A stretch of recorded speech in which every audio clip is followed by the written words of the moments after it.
আসন্ন ঈদে দর্শকদের জন্য হাজির হচ্ছে এক অনন্য নাটক আনারকলি। শহরের নিম্নবিত্ত মানুষের জীবনের গল্প এবার বড় পর্দায় উঠে এসেছে প্রভাবশালী নির্মাতা মহিদুল মহিমের হাত ধরে। গল্পের নায়ক আনার এবং নায়িকা কলি দুজনই নিম্নবিত্ত। কলি ঢাকার অলিগলিতে ভ্যানে কাঁচের জিনিসপত্র বিক্রি করেন, কিন্তু একদিন দেখা দেয় বিপত্তি।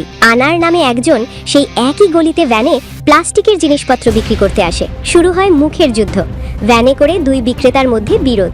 এই অদ্ভুত সংঘাতের মধ্য দিয়েই গল্পটি এগোতে থাকে।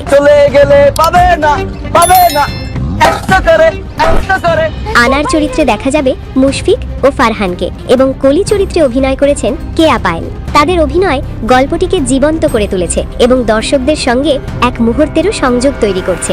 নাটকটি নির্মাণ করেছেন প্রশংসিত পরিচালক মহিদুল মহিম, যিনি চিত্রনাট্য রচনা করেছেন। ডিরেক্টর অফ ফটোগ্রাফি ছিলেন মুস্তাক মোরশেদ, যিনি শহরের এই জীবনধারাকে সুন্দরভাবে ক্যামেরায় ফুটিয়েছেন। মহিমের ভাষ্য, গল্পটি শহরের নিম্নবিত্ত মানুষের জীবনযুদ্ধ তুলে ধরে, যদিও শুরু হয় দুই হকারের মুখের যুদ্ধে। একই দোকানের চা, একই দোকানের পানি, একই দোকানের চিনি, কারো কাছে তিতা। আশা করি এটি দর্শকদের মন ছুঁয়ে যাবে এবং আমাদের সমাজের উচ্চবিত্ত বা মধ্যবিত্তদেরও বিবেক নাড়াবে।